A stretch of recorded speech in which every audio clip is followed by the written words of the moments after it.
Bonjour à tous. Aujourd'hui dans MapIRL, on s'attaque à l'Amérique latine et plus globalement à tout ce qui se trouve au sud des USA. On va diviser cette vidéo en 3 parties. Brésil, Amérique du Sud hispanophone, Amérique centrale et Caraïbes, où l'on parlera d'abord des petits pays d'Amérique centrale, puis du Mexique et enfin des Caraïbes. Ces 3 zones géographiques ont approximativement 215 millions d'habitants. Avant de commencer, je précise qu'on va parler beaucoup de villes, mais surtout de la proportion d'habitants de pays vivant dans une ville. Et je précise que quand je dis ville, je parle de aire urbaine, pas de commune. Bon, c'est peut-être un peu flou, mais ce que je veux dire, c'est que dans l'aire urbaine de Paris, on trouve 19% des Français.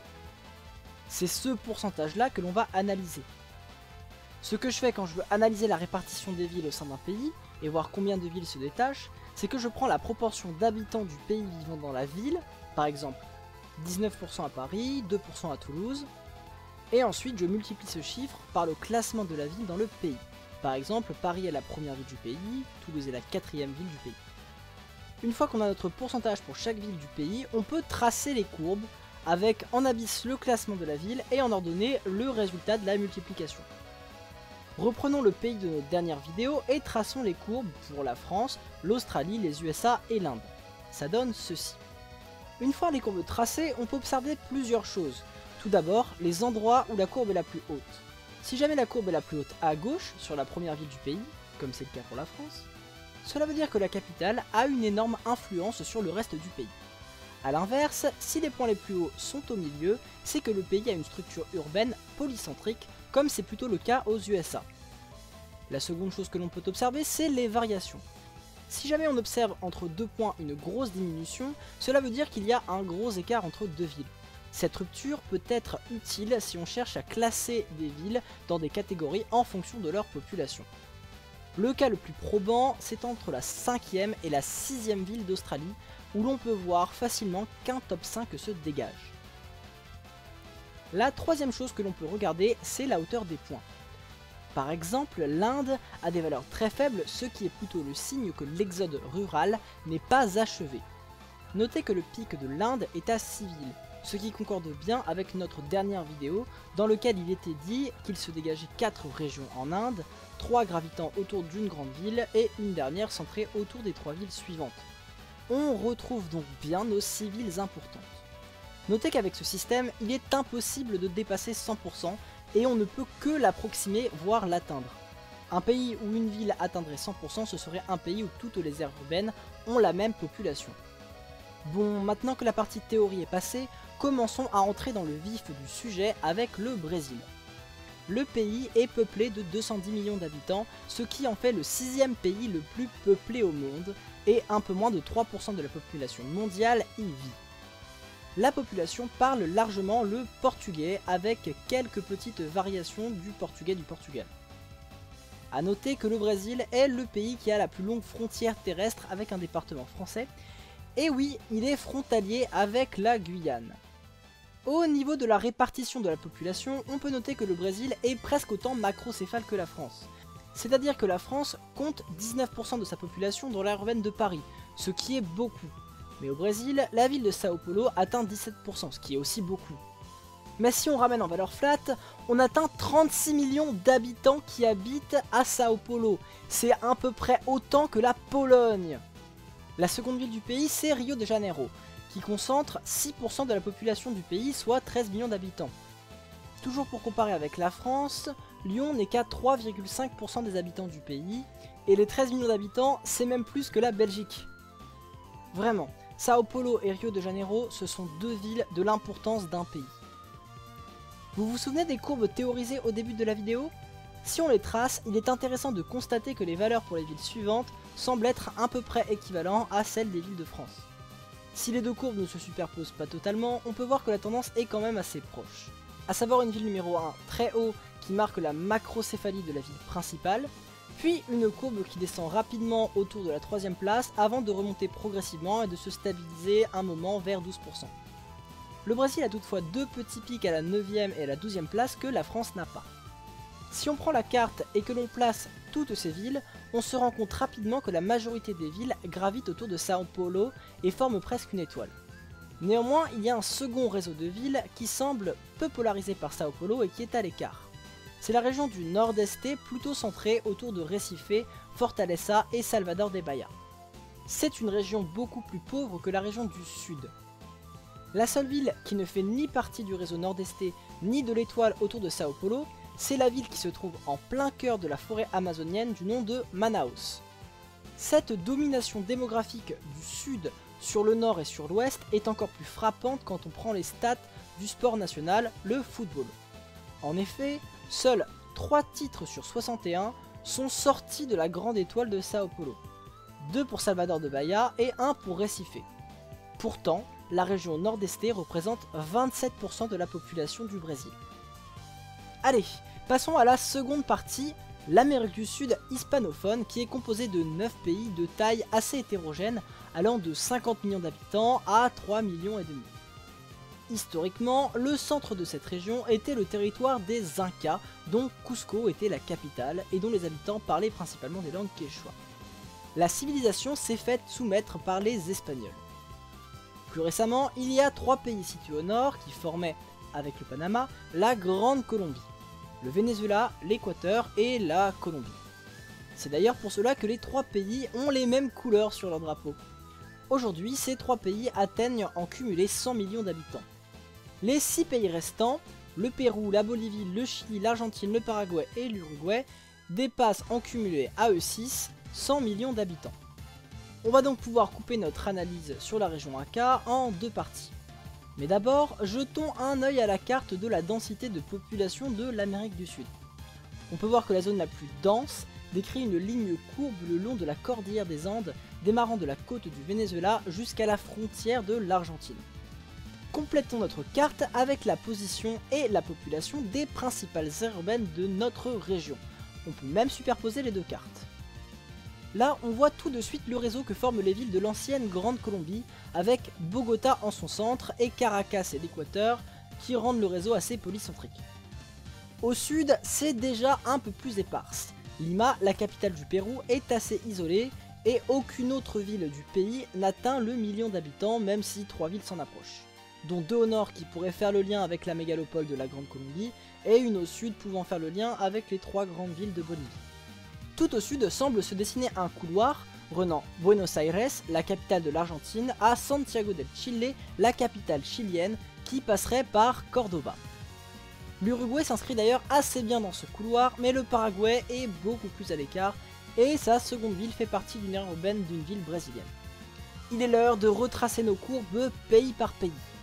Alors on voit qu'au sud, hormis la Bolivie, tous les États ont une ville centrale très influente sur la totalité du pays. La Bolivie semble au contraire avoir un ensemble de 2 ou 3 villes qui se partagent la domination du territoire.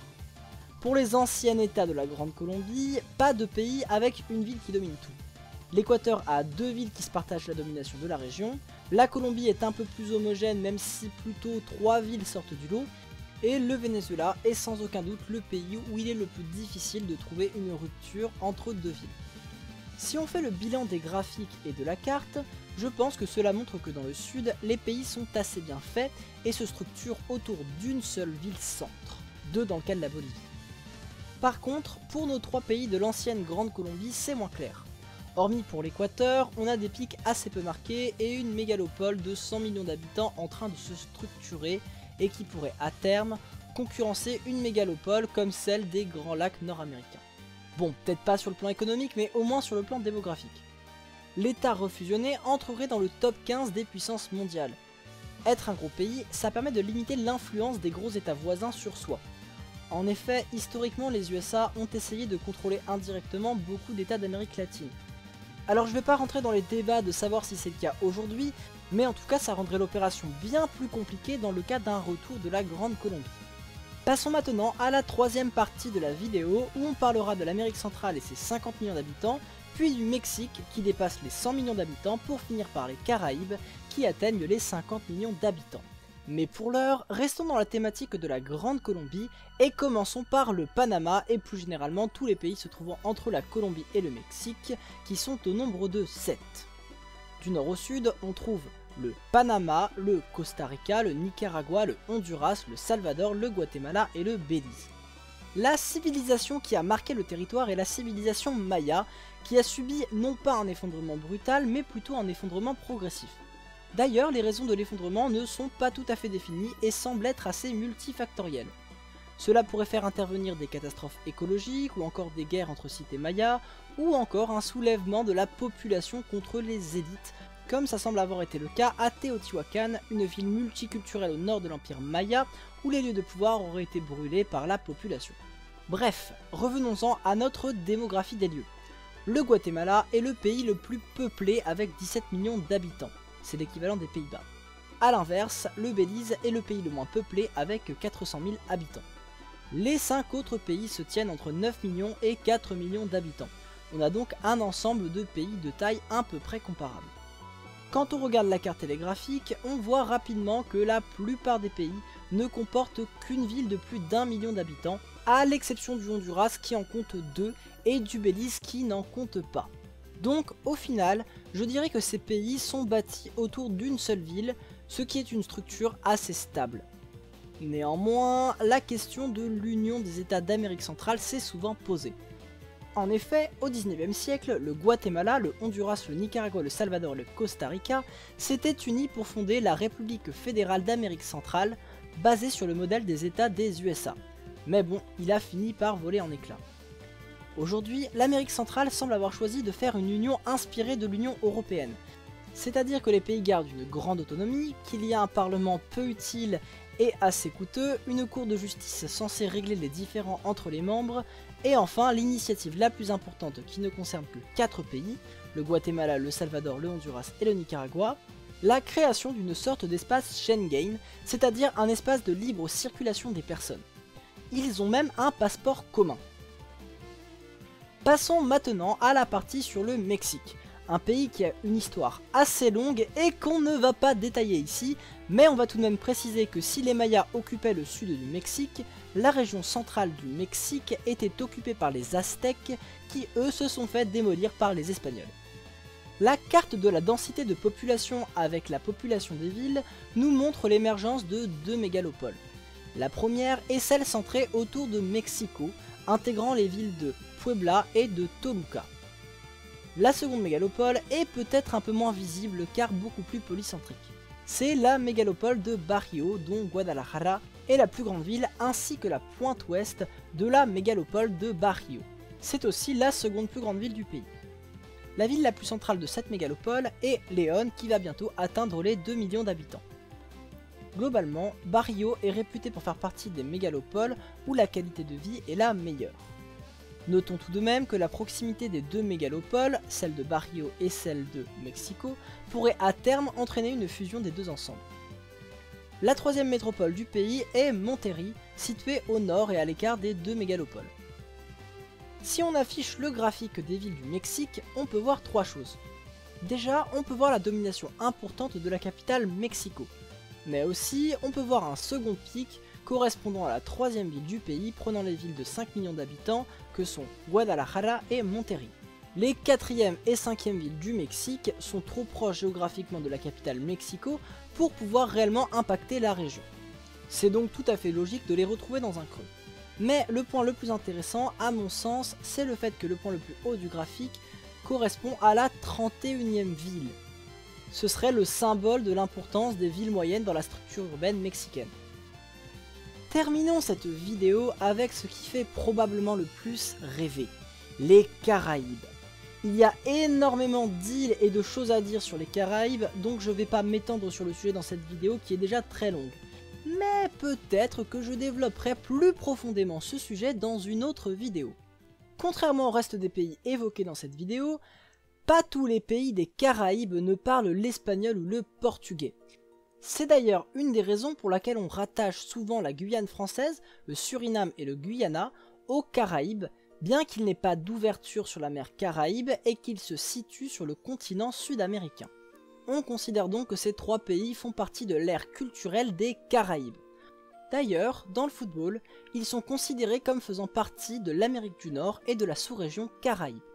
Je vous ai fait le classement des populations pays par pays et je vous affiche la carte des villes de plus d'1 million d'habitants dans les Caraïbes. Si vous êtes observateur, vous remarquerez que les 5 pays les plus peuplés se trouvent tous au nord des Caraïbes et que c'est dans ces 5 pays que l'on peut trouver l'une des 6 villes qui dépasse le million d'habitants. Plus bas dans le classement, on trouve les 3 anciennes puissances coloniales, dont la France à la 7ème position. Bon, ok, je triche un peu, j'ai compté tous les territoires des Amériques. Juste après la France, on trouve les 2 pays se trouvant sur le continent sud-américain.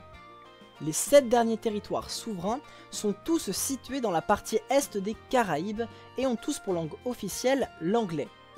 Néanmoins, la population de Sainte-Lucie et de Dominique parle majoritairement un créole à base lexicale française. Voilà, cette vidéo est maintenant terminée. Si ça vous a plu, vous pouvez lâcher un like et vous abonner. Et si vous avez envie de vous dorer la pilule dans un des pays d'Amérique latine cités dans la vidéo, n'hésitez pas à dire lequel dans les commentaires.